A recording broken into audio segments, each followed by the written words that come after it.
there's no need even to have a college degree. Oh, wow. Okay. At all, or even high school.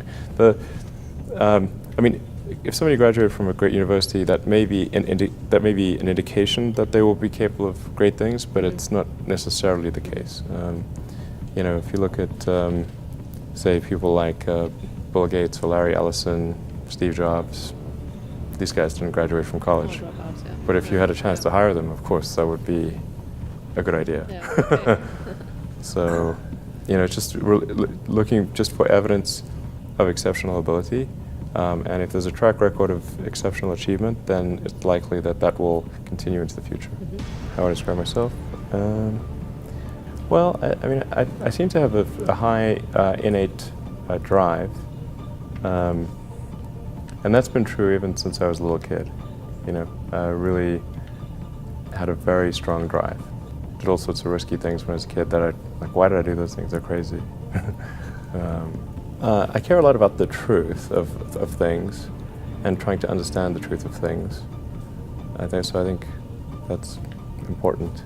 You know, if you're going to come up with some solution, then the truth is really, really important, I think.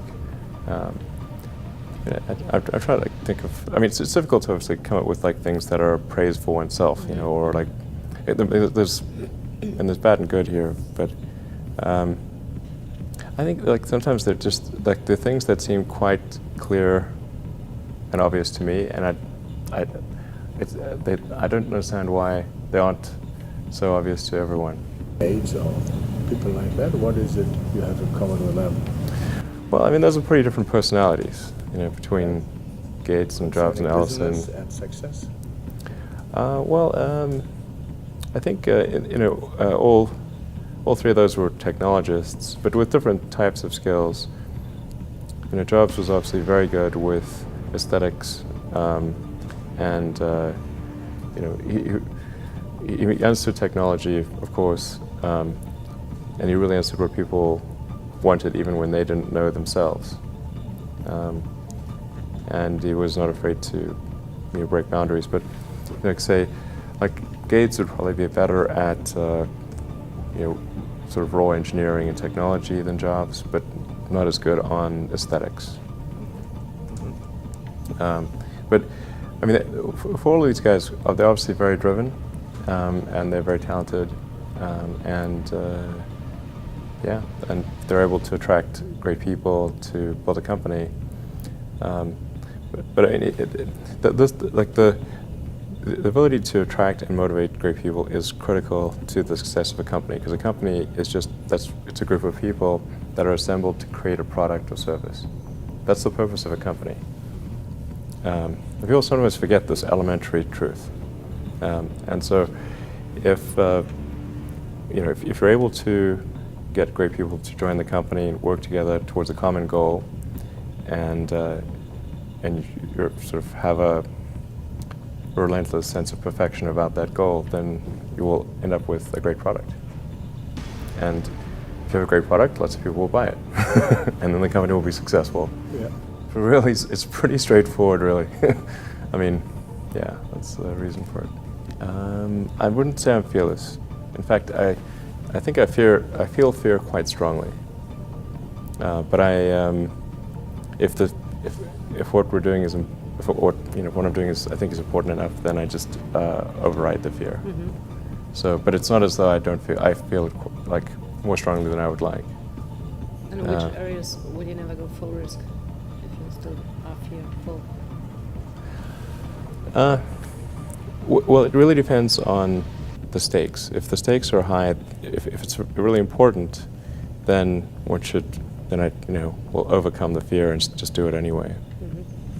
But essentially, I mean, drive overrides fear, but I feel the fear. It's kind of annoying. I wish I didn't. Okay. I wish I felt it less. So, yeah. All these introspective questions are interesting. I don't get asked these very often. And then, like, I'm trying to think, like, what is like an accurate reply? And some of these, it's like it's hard to evaluate yourself in these things.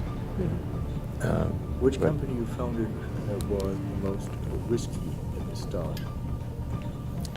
Well, probably SpaceX. I thought it had the lowest chance of success. I mean, I thought both Tesla and SpaceX would fail at the beginning. You know? You saw it? Yeah, So, sure. Really? Of course. But nevertheless, you put all your money in that. Both. I expected to lose it. Well, technically, what I thought was, well, I'll take half the money from PayPal, and if I lose half of it, that's okay. But then, of course, the companies encounter difficulties, and then I have a choice of either let the company die or put, all the money into the companies. And so I really didn't want the companies to die, so I put all the money in the companies.